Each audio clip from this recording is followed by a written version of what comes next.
सगळे उमेदवार, माळेवाडी भागातील सर्व वडीलधारी नेते मंडळी, या ठिकाणी उपस्थित असलेले बंधू भगिनी,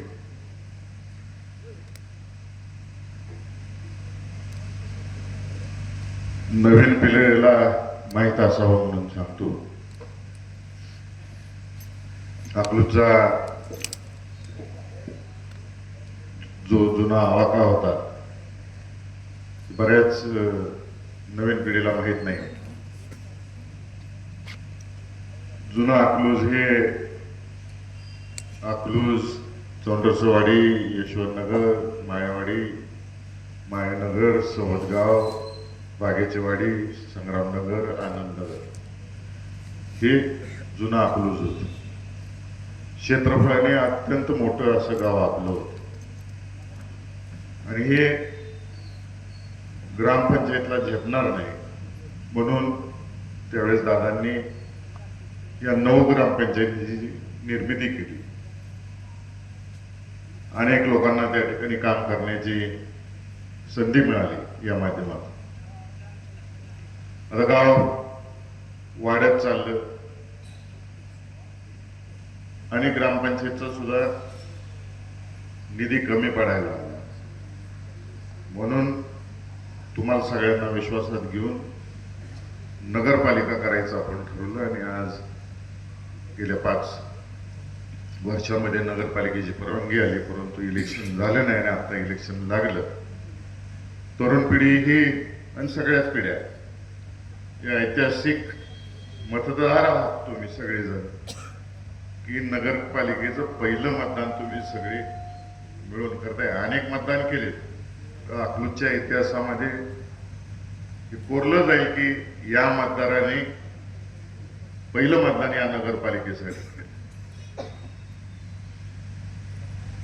ग्रामपंचायतला मर्यादा होत्या निधीच्या. नगरपालिका म्हणले की त्याला स्वतंत्र खातं आहे आणि त्या पद्धतीनं निधी मिळतो. तसं बघायला गेलं तर आपण अ वर्गात गेलो असतो, परंतु 2011ची जनगणना धरल्यामुळं आपण ब वर्गामध्ये राहिलो. अच्या अजून सुविधा वेगळ्या आहेत, निधी वेगळा आहे. परंतु आता या माध्यमातून मोठ्या प्रमाणावरती निधी या ठिकाणी यायला. आदरणीय रणजितदादांच्या मार्गदर्शनाखाली जवळजवळ 600 कोटी रुपये आपल्या गावासाठी आलेले. ते अंडरग्राऊंड ड्रेनेज आहे, पाणी पुरवठ्याचं आहे आणि त्याच पद्धतीनं रस्त्यांसाठी सुद्धा निधी उपलब्ध झालेला आहे.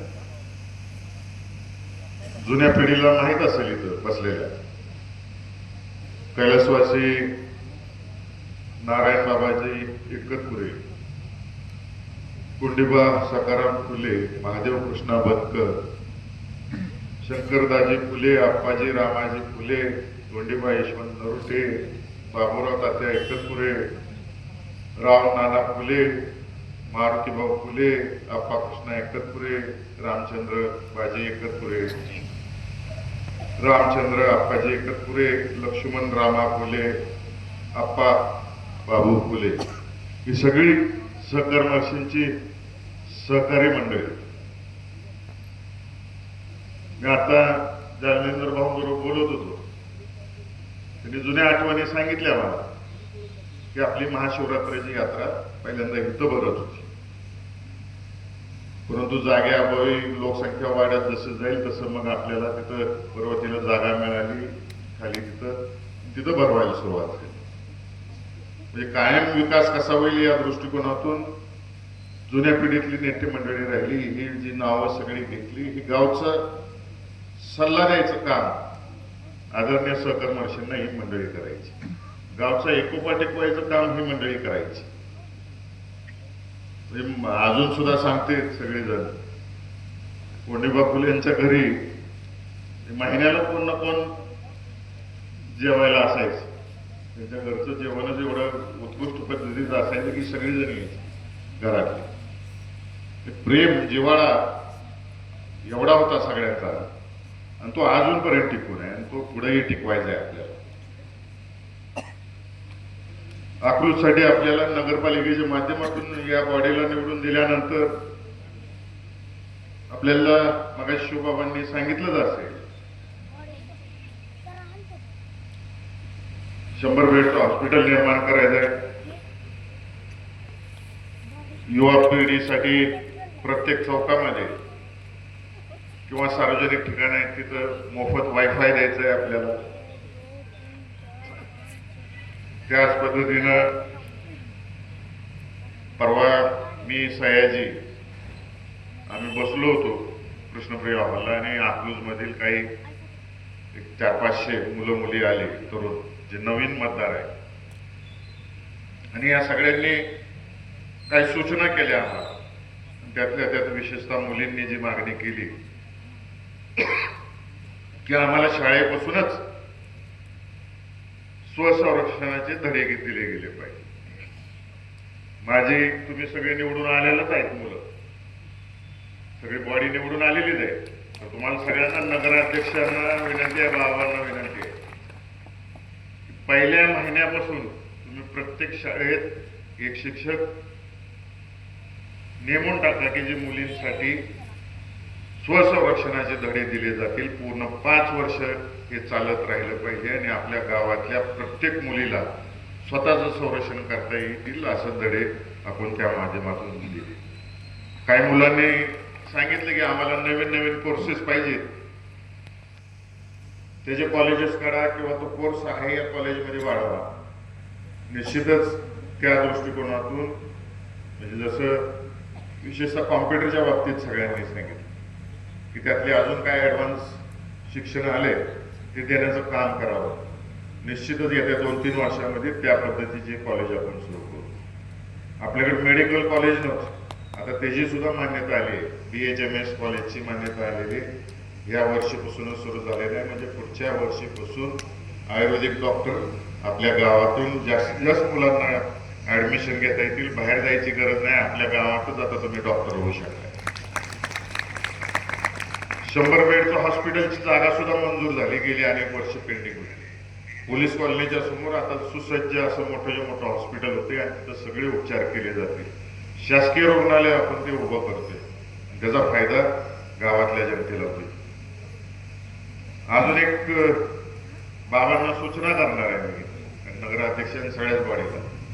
तिथून पुढं जेवढ्या काही मोठ्या कमर्शियल इमारती गावामध्ये होते, खाजगी दुकानदारांच्या असो नाही तर मोठ्या संस्थांच्या असो, त्या प्रत्येक दुकानदार असेल किंवा तिथून मोठं शॉपिंग कॉम्प्लेक्स होत असेल तर प्रत्येक शॉपिंग कॉम्प्लेक्सला कंपल्सरी त्या ठिकाणी शौचालयाची व्यवस्था असली पाहिजे, जेणेकरून माझ्या गावातल्या सगळ्या भगिनींना त्याचा खरेदीला गेल्यानंतर वापर करता यावा. जिथं जागा नाही, जसं पुण्यामध्ये जुन्या बसेस खरेदी केलेल्या आहेत, भंगारात गेलेल्या आहेत आणि त्याच्यात महिलांसाठी खास शौचालय उभे केलेले आहेत. तशा तुम्ही खरेदी करा आणि आपल्या गावात जिथं जागा उपलब्ध होत नाही त्या ठिकाणी बसेस ठेवा, जेणेकरून महिलांना त्यामध्ये त्याचा फायदा होईल. अल्पसंख्याक समाजासाठी मुस्लिम समाज असेल, जैन समाज असेल, केंद्रातून जेवढा काही निधी आणता येतोय आणि आपल्या गावामध्ये विकास करण्याच्या दृष्टिकोनातून जे समाज अल्पसंख्याक दर्जाखाली येतात त्याचं मी पत्र गेल्या महिन्यात कलेक्टरला दिलेलं आहे की माढा लोकसभा मतदारसंघात जिथं अल्पसंख्याक समस्या आहे त्याची आकडेवारी काढायला सांगितलेली आहे. कलेक्टर ऑफिसची ती आकडेवारी काढून तयार आहे. आता आपण त्याचा एक प्लॅन तयार करतोय पूर्ण माढा लोकसभा मतदारसंघाचा आणि त्यात मग शाळा असतील, दफनभूमी असतील, अजून काही इतर गोष्टी असतील की ज्या केंद्राच्या नॉर्ममध्ये बसतील, ह्या सगळ्या सुविधा उपलब्ध करून द्यायचं आणि त्यात सुद्धा अकलूजला आपण जास्तीत जास्त निधी आणून कसा फायदा करून देता येतोय हे पाहणार आहे.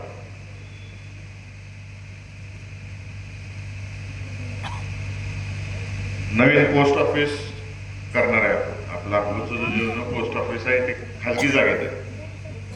आता केंद्राच्या माध्यमातून नवीन सरकारी जागेत आपण बांधणार आहोत पोस्ट ऑफिस. नुसतं पोस्ट ऑफिस आता विचार करायचा काय उपयोग आहे आम्हाला पोस्ट ऑफिस. तर आज सगळ्यात स्वस्तात ती कुरिअर सर्व्हिस कुठली असेल तर ती पोस्टाची आहे. त्या पोस्टाच्या कुरिअर सर्व्हिसमध्ये त्याचं एक सेंटर स्वतंत्र आपण आपल्या गावासाठी मागणार आहोत. आणि ते सेंटर आल्यानंतर माझ्या भगिनी ज्या बचत गट चालवतात त्यांनी उत्पादित केलेला माल भारत नाही तर अख्ख्या जगभर स्वस्त दरामध्ये कसा पाठवता येईल या दृष्टिकोनातली योजना आपण आणणार आहोत. आणि अकलूजमध्ये शिक्षण एवढं झालेलं आहे आणि समृद्धी एवढी झालेली आहे की सगळ्यांना पासपोर्ट काढायला पंढरपूरला जायला लागते. मी त्याचा सुद्धा पाठपुरावा चालू केलाय की अकलूजला पासपोर्ट ऑफिस उपलब्ध झालं पाहिजे. इथले इथं पासपोर्ट आपल्याला मिळाला पाहिजे. मागच्या 15 दिवसापूर्वी शिवरत्न शिक्षण संस्थेच्या अध्यक्षा शीतल आणि त्यांचे संचालक मंडळ दिल्लीला गेले होते प्रदर्शन बघायला शिक्षण क्षेत्रात. आणि तिथं त्यांनी एक करार केलेला आहे. मी माझ्या 2-3 भाषणात बोलायचं विसरलो. जगातलं सगळ्यात सर्वोत्कृष्ट शिक्षण कुठं दिलं जातं तर ते नेदरलँड्समध्ये दिलं जातं. तर तिथल्या संस्थेशी त्यांनी करार केलेला आहे आणि तिथली शिक्षण पद्धती आपल्या भागामध्ये कशी आणता येईल आणि आपल्या मुलांना ते शिक्षणाचा दर्जा अजून कसा वाढवता येईल या दृष्टिकोनातून त्यांनी करार केला. अजून मी आता एक प्रयत्न करतो की रशिया आणि युक्रेनमध्ये भारतीय माणसांचे मेडिकल कॉलेजेस आहेत तिथं आणि भारतापेक्षा स्वस्त मेडिकल एज्युकेशन तिकडं होते. तर आमचं त्यांच्याबरोबर टायअप करायचं चाललंय. मी त्यांना आमंत्रित केलेलं आहे की तुम्ही या आणि आमच्या इथल्या सगळ्या शिक्षण संस्था बघा. त्यांचा आपला टायअप झाला तर आपल्या इथले अनेक विद्यार्थी ज्यांना इथली फी परवडत नाही ते युक्रेन आणि रशियामध्ये जाऊन डॉक्टर होऊ शकतील आणि पुन्हा आपल्या गावच्या सेवेमध्ये येऊ शकतील. ह्या दृष्टिकोनातून सुद्धा आपला प्रयत्न चालू आहे.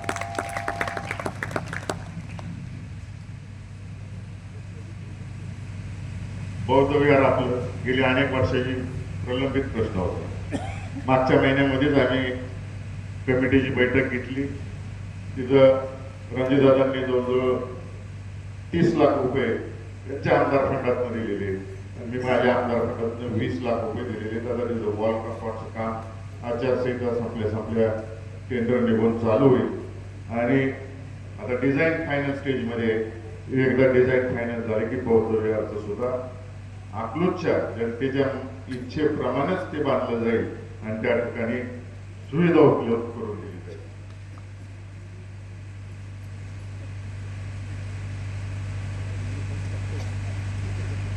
वसतिगृहाचा एक प्रश्न आहे. मागच्या महिन्यामध्ये मी समाज कल्याण अधिकाऱ्यांची बैठक घेतली आणि आता 20 ते 25 डिसेंबरच्या दरम्यान कलेक्टर साहेब म्हणले मी वेळ देतो. अकलूजमध्ये जागा मी शोधलेली त्यासाठी आज सांगणार नाही कारण का बाकीचे चोरतील माझा. अजून एक दिवस आहे प्रचाराचा, उद्या मतदानाचा, त्यामुळे आज सांगत नाही. जागा मध्यवर्ती आहे. 2 एकर जागा आहे. त्यांना 4 एकर पाहिजे होती परंतु 2 एकराची जागा आहे. त्याची बैठक कलेक्टर, झेडपीचे सीओ, नगरपालिकेचे सीओ आणि मी आणि आपली जी काही नवीन बॉडी निवडून येईल आम्ही असे सगळेजण बैठक घेऊ आणि पुढील वर्षी मी शिरसट साहेबांना सुद्धा भेटलो मंत्र्यांना. त्यांनी मला ग्वाही दिलेली आहे तू फक्त मला जागा उपलब्ध करून दे, तुला लागेल तेवढा पैसा वसतिगृह बांधण्यासाठी देतो आणि नुसतं इथं नाही तुझ्या मतदारसंघात सगळे प्रस्ताव घेऊन ये. सगळ्या वसतिगृहांना मी पैसे देतो म्हणून त्यांनी आश्वासित केलेलं आहे. त्यामुळं लवकरच आपण आपल्या जिल्ह्यातले सगळे प्रस्ताव घेऊन त्यांच्याकडे जातोय आणि सगळीकडे आपण वसतिगृह उपलब्ध करून देतोय.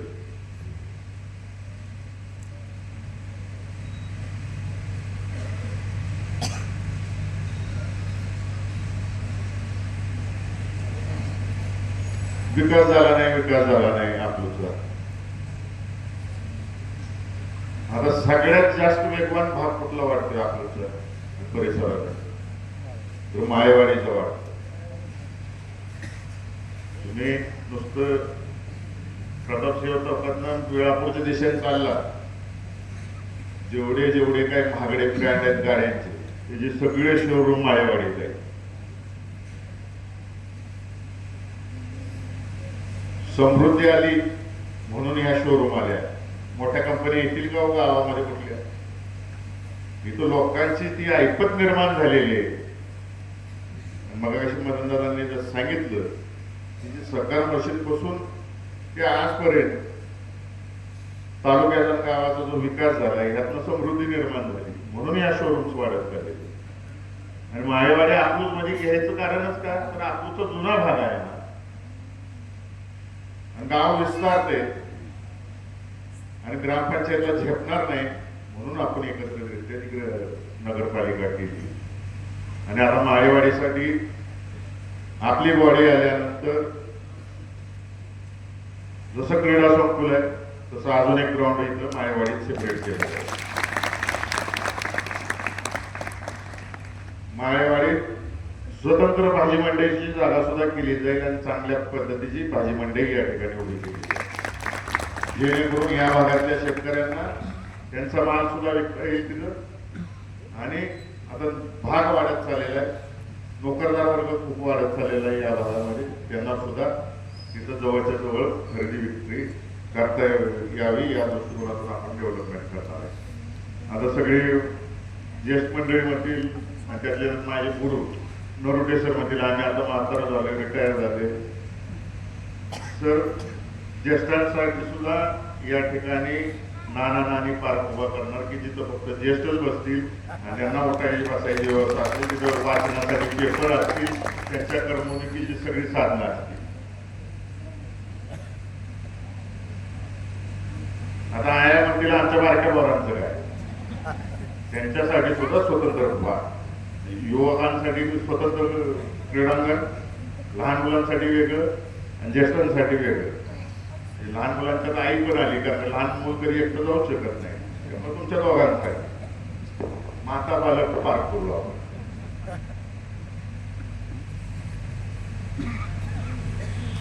आणि माळेवाडीतली जी तरुण पिढी आहे त्यांच्या हाताला काम मिळालं पाहिजे. इथं जेवढे जेवढे प्लॉटिंग तयार होईल, सगळ्या वाडीला माझी सूचना आहे, प्रत्येक प्लॉटिंग मध्ये ॲम्युनिटी ठेवायलाच लावायची. ॲम्युनिटी ठेवली की त्यात शॉपिंग कॉम्प्लेक्स निर्माण होते. ती नगरपालिकेने ती जागा खरेदी करावी ॲम्युनिटीची आणि त्यामध्ये शॉपिंग कॉम्प्लेक्स उभा करून माळेवाडीतल्याच मुलांना त्या ठिकाणी व्यवसाय करण्यासाठी ते गाळे द्यावेच अशी मी तुम्हाला सगळ्यांना सूचना करतो. आणि आपण करून घ्यायचंच आहे, जेणेकरून या भागातल्या तरुणांना आपल्या हाताला काम मिळालं पाहिजे आणि स्वतःच्या पायावर उभे राहिले पाहिजे.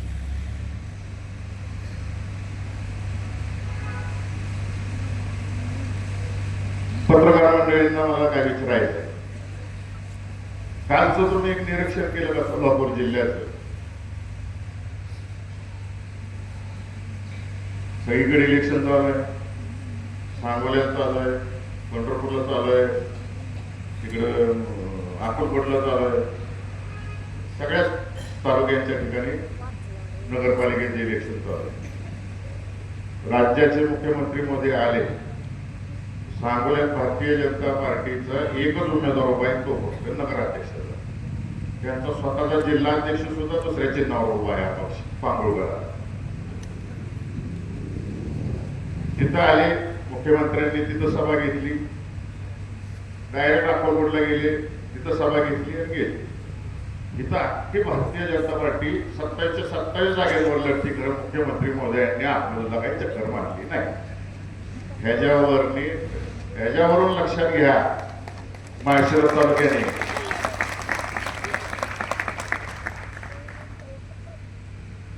पुण्याचं पॅकिंग चालू झालेलं आहे हे संकेत माननीय मुख्यमंत्री महोदयांनी दिलेले. कारण सुसंस्कृत मुख्यमंत्री आहेत आणि असला गोष्टी त्यांना आवडत नाही, म्हणून त्यांनी बरोबर तसंच तिकडे गेले आणि घेऊन गेले. एवढंच प्रेम ह्यांच्यावर असतं तर गॅरंटेड सभा अकलूजला घेतली असते. आता ते दिसलंय तुम्हाला, तुमच्या लक्षात आलं नाही कोणाच्या पत्रकारांच्या. ते AI जनरेटेड गोष्टी आहेत त्या सगळ्या, फोन व्हिडिओ.